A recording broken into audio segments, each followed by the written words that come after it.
los indefensos infantes cuyas madres confiadas dejaron al cuidado de la depravada novicia.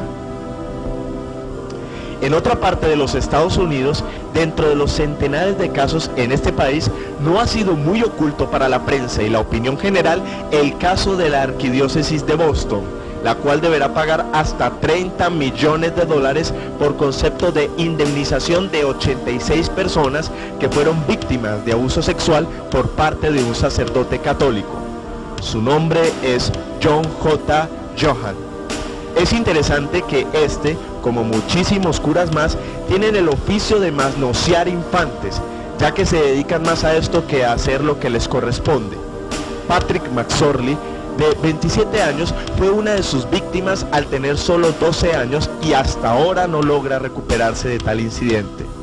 El controvertido y perverso sacerdote ha sido acusado de abusar sexualmente de al menos 130 personas en los últimos 30 años.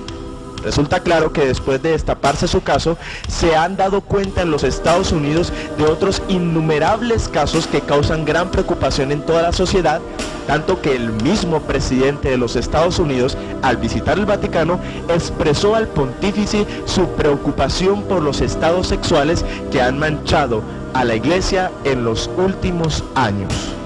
Es difícil reconocer que una institución que nombra seres humanos como los Alter Christus, a personas con pasados oscuros y presentes depravados, sea de Dios. Es inaudito que un hombre como estos, acusado de crímenes como los que hemos nombrado, todavía supuestamente perdone pecados, convierta el vino y el pan en el cuerpo y la sangre de Cristo, y tenga el supuesto poder de oficiar los sacramentos de Cristo. Es aún peor saber que en los juzgados hay cientos de casos abandonados e inconclusos de estos sacerdotes no inculpados que, teniendo su conciencia oscura y depravada, siguen confesándolo a usted. Y usted, por ser fiel a su engañada religión, está recibiendo impartición del espíritu depravado y degenerado de estos señores.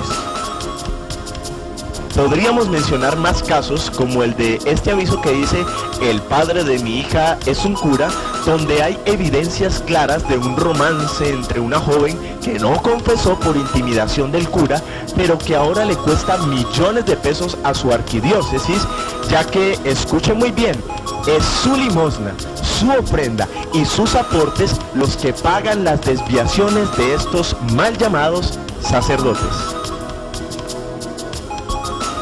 A usted lo asombrará saber que en España se hizo una entrevista por la Universidad de Salamanca, la cual afirmó que del total de los españoles que han sufrido abusos sexuales siendo menores, el 10% fueron víctimas de un sacerdote católico. Los sacerdotes católicos condenados por abusos son tantos y las indemnizaciones son tan millonarias que se ha expedido un seguro de responsabilidad civil para cubrir económicamente de los desmanes sexuales del clero. ¿Qué le parece a usted? Otro dato escabroso es el de otra fuente de España que afirmó que entre los sacerdotes actualmente activos, el 95% se masturban, el 60% mantienen relaciones sexuales, el 26% soban a menores, el 20% realizan prácticas de carácter homosexual, el 12% son exclusivamente homosexuales, y el 7% realizan graves abusos sexuales a menores.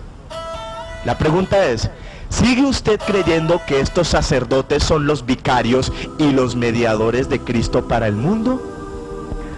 Mire esta foto, es Héctor Canto, un cura filipino que se besa con su esposa después del sermón dominical. Les preguntamos a los curas, ¿dónde quedó el celibato? ¿Qué hace la Iglesia para propiciar todo esto? ¿De dónde provienen perversiones como estas? Resulta que desde los inicios de su oscura historia, papas, obispos y hasta cardenales se han visto involucrados dentro del problema de la degeneración sexual. Para la muestra comentaremos la historia del obispo Ricasoli, que en el año de 1641, al declararse las confesiones de Pandolfi, se dice: Ricasoli ha enseñado y ha practicado que todos los actos carnales entre hombres y mujeres son meritorios. llamó a los órganos sexuales santas partes y dijo que tales actos habían sido practicados por el Señor y la Magdalena y por los Beati que están en el cielo. La perfección se alcanza a través de los actos sexuales, decía esta burda eminencia. Bajo la tutela de Ricasoli, el convento se pervirtió a tal grado que los órganos sexuales se aplicaban a fin curativo y se hizo el culto al falo. Faustina puso semen de Ricasoli entre un paño para sus reliquias, y a pesar de todas estas atrocidades, los dos clérigos fueron juzgados, pero muy a la ligera. Doctrinas como las del celibato, el perdón de pecados por parte de los sacerdotes, la salvación solo a través de la Iglesia Católica, el purgatorio y muchas otras, simplemente lo que hacen en su error es incentivar la mala práctica de las autoridades hasta sus practicantes, ya que es de saber que un 90% de la población católica peca abiertamente sin ser demandados o sermoneados por sus sacerdotes, ya que solo con una confesión son perdonados para así seguir pecando. ¿Sabe usted qué es esto? Es degeneración y causante de la ira de Dios. Para terminar este informe, usted debe abrocharse el cinturón al escuchar lo siguiente, ya que la religiosa María O'Donoghue de la USG y la UISG, la cual abarca 200.000 religiosas y a 1 millón de monjas repartidas en todo el mundo, en su informe dice que los casos de violencia sexual contra monjas se registraron en 23 países, en su mayor parte africanos. Ella afirmó que muchas novicias fueron violadas por sacerdotes católicos y otros que acudieron a médicos de confianza para efectuar abortos a monjas y a chicas que dejaron embarazadas, entre las cuales hubo una obligada a abortar, asunto que causó la muerte de ella. Lo curioso de esto es que el mismo descarado sacerdote fue quien ofició la misa de la difunta abusada. Lo más escabroso de esto es que decenas de sacerdotes en África, al ver que las prostitutas tenían sida, cambiaron a dichas mujeres por las monjas, las cuales 20 de ellas quedaron embarazadas. Dentro de este informe se supo que en una sola congregación 29 quedaron embarazadas por los curas de la diócesis, y la única medida que se tomó fue cambiarlas de cargo y alejarlas del lugar. ¿Qué podríamos concluir a esta plaga sexual de parte del clero católico en todo el mundo? Ahora iremos más a la raíz y observaremos la historia de muchos papas que, al ser la máxima autoridad de la Iglesia, solo han ofrecido un conflicto aún más escandaloso. Observemos que, de tal palo, tal astilla. 9 de octubre de 1958, el Papa Pío XII murió. Antes de su muerte se tomó esta foto a la que se llamó el Cristo viviente. No solo fue a Pío XII, sino que a todos los papas se les considera Cristo en la tierra, el Santo Padre y el Vicario de Cristo. Notemos que Vicario de Cristo significa el que toma el lugar o hace las veces de Cristo. Tal posición le hace infalible de palabra y obra, asunto que supuestamente le hace inerrable, santo y sumo en toda su moral y carácter total. No obstante, observemos la historia de los siguientes papas, los cuales no solo no fueron dignos representantes de Cristo, sino que son sello del engaño de la jerarquía católica. Estas investigaciones las hemos hecho del Diccionario de los Papas, la Enciclopedia Historia del Mundo, el libro Secretos del Vaticano, el libro La Nueva Babilonia y muchos más.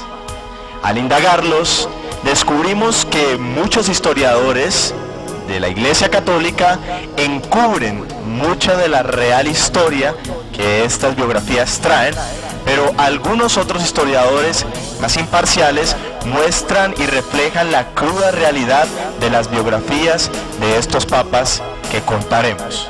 Acompáñenos a la historia de estos papas. Empecemos con el Papa Adriano II. papa del año 867 al 872. Vivió con su esposa e hija en el palacio papal, lo cual ocasionó un gran escándalo en su época. Se le acusó de violar a una mujer y un hombre en venganza le violó a su hija. Sigamos con Esteban VI, quien fuese papa del 896 al 897. Este papa tuvo la osadía de desenterrar a Formoso y después de haberlo exhumado de su tumba, le puso toda la indumentaria papal, el anillo, la mitra y todo el ropaje y lo juzgó en el trono delante de toda la congregación. Después de haberlo juzgado, le cortó los dedos de la bendición. Este papa fue asesinado por un marido celoso y fue arrojado a un caño. ¡Qué vergüenza! Vemos también al Papa Juan XI, del año 931 al 935, hijo de Marosia, y el Papa Sergio III, llamado tirano e implacable, murió envenenado por su hermano. Esta Marosia tuvo relaciones sexuales con el Papa Juan X cuando ella tenía tan solo 15 años. Y disgustada con él, lo ahogó en su propia cámara. Se unió luego con Sergio III y su fruto de este romance resultó el hijo espurio que sería Juan XI y quien ella misma lo puso como papa. Vemos también al Papa Alejandro VI en el año 1492 y 1503. Llegó a papa por simonía. Llamado papa infame y escandaloso, tuvo 10 hijos de distintas mujeres, a los cuales elevó a posiciones de jerarquía dentro de la Iglesia Católica. Tuvo muchos vicios y defectos, fue un símbolo del mal.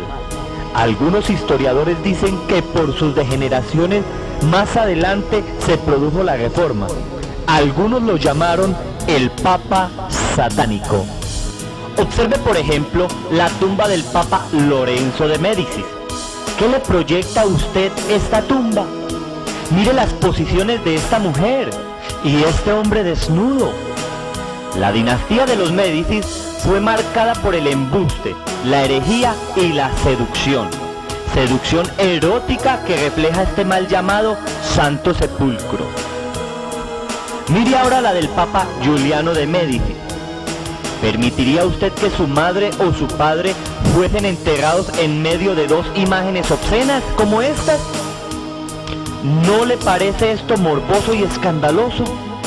Pues estas son tumbas de papas infalibles y llamados santos. Otro papa fue Julio II, del 1503 al 1513. Fue llamado el Papa Terrible, fue violento, cruel y despiadado. Hizo del Vaticano una Grecia llena de imágenes desnudas y prácticamente permitió el culto al cuerpo. Un papa muy reconocido es León X, quien fuese papa del 1513 al 1521. Llamado por algunos el Papa Nefasto, decoró al Vaticano con el dinero de las simonías y persiguió a muerte a los reformadores. Amante del arte y del Renacimiento, permitió estatuas obscenas y de dioses griegos dentro del Vaticano. Vemos a cantidades de llamados los vicarios de Cristo, que son aterradoras sus biografías e infames sus actos. Vemos a Inocencio VIII, papa del año 1484 a 1492. La mayoría de estos papas tuvieron un corto de tiempo en su posición, pero fueron grandes cosas y terribles las que hicieron. Vemos a este papa que fue llamado el Papa Patético, que llevó la inmoralidad a su apogeo. Tuvo 2 hijos ilegítimos y los casó con Magdalena de Médicis. Toleró el vicio y la inmoralidad. Dicen que no le gustaba bañarse. Se dice que asesinó a más de 100.000 judíos y con el pretexto de exterminar brujas, mató multitudes de inocentes en el mundo. Fue llamado el Papa Inquisidor. ¿Es esta la historia digna de los vicarios de Cristo? Observemos que de estos vicarios, 72 murieron violentamente asesinados o envenenados. 146 fueron ricos aristócratas y 26 de ellos fueron involucrados en desórdenes morales y sexuales. Por ejemplo, Silvestre II, del 999 al 1003, fue investigado por práctica de artes mágicas. No solo a él, sino que a todo su clero se investigó por este caso.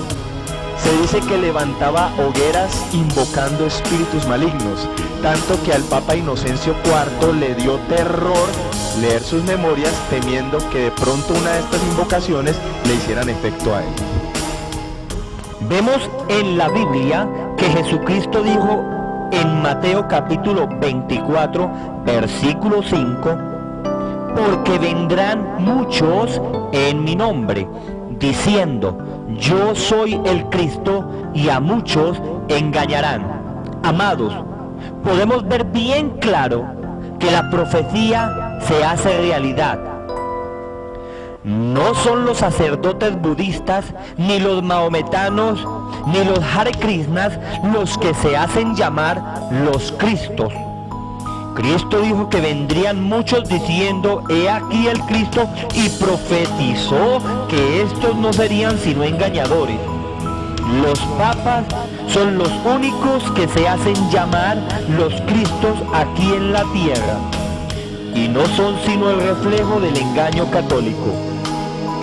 Ya que no es lo mismo decir, Cristo en mí, la esperanza de gloria, y decir, ya no vivo yo, sino que Cristo vive en mí, a decir que yo ocupo el lugar de Cristo y que soy Cristo aquí en la tierra, como dicen los papas y el papa de la foto, Pío XII.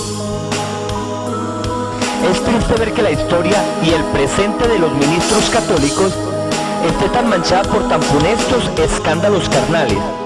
No así, por el hecho de que sea triste, signifique que sea irreal. Dios es santo y todo aquel que le represente debe serlo también.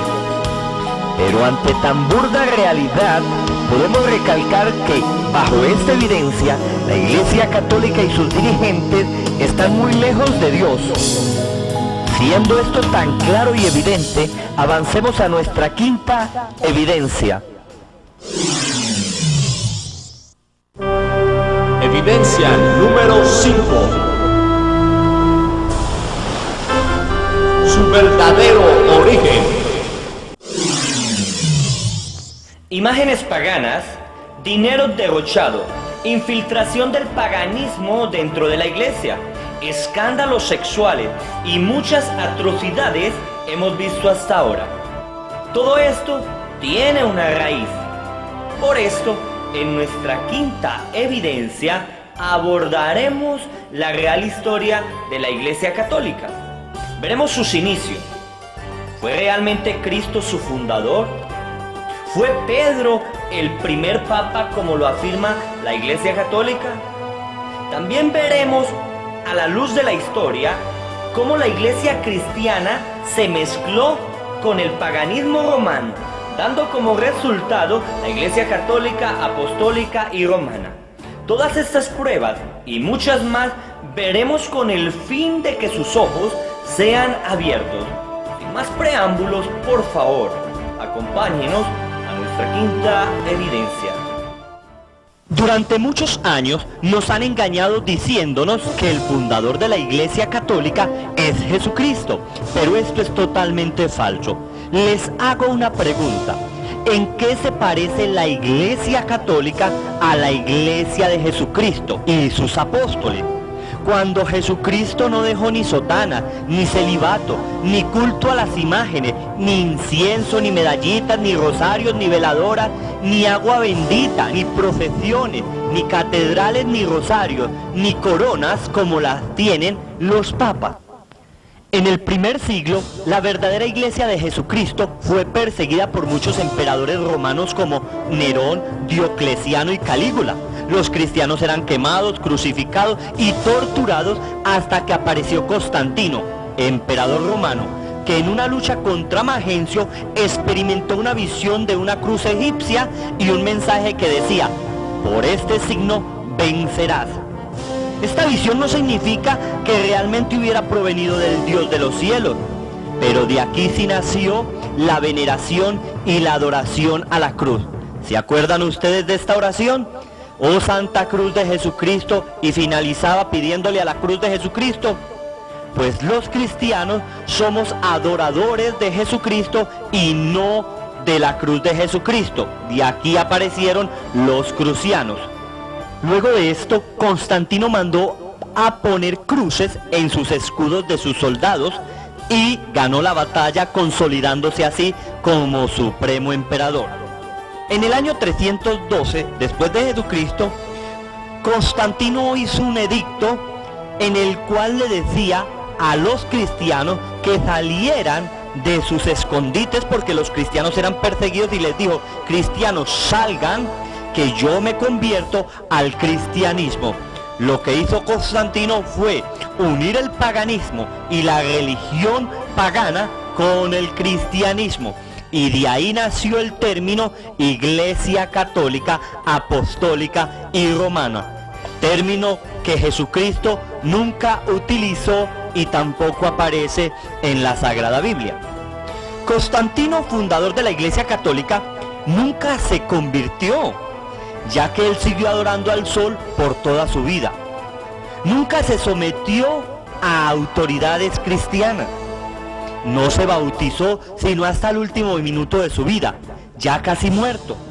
Y esto por un hereje llamado Eusebio de Nicomedia, que no aceptaba la divinidad de Jesucristo.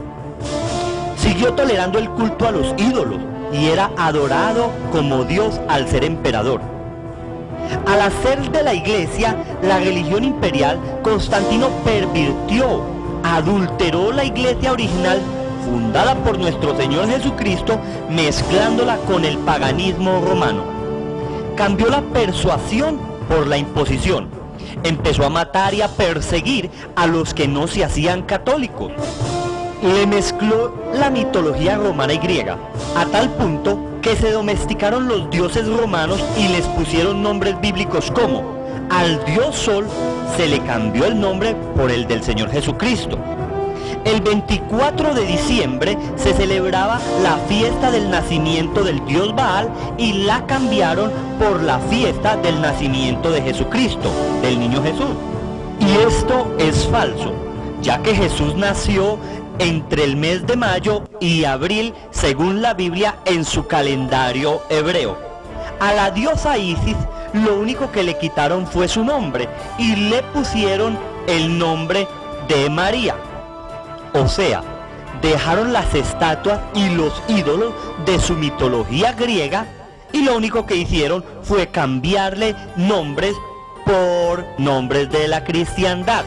La adoración a los huesos y a los muertos la cambiaron por las reliquias a los santos y la adoración a los santos. Las sotanas, las hostias, el incienso, las mitras, las tonsuras, solo viene del sacerdocio pagano romano. Esto no viene del judaísmo o del cristianismo. Cabe notar que un santo de la Iglesia Católica llamado San Agustín, en uno de sus escritos habla de la mezcla y de la mutación de estas cosas paganas con el verdadero cristianismo y lo refutaba. Sin embargo, no le prestaron atención.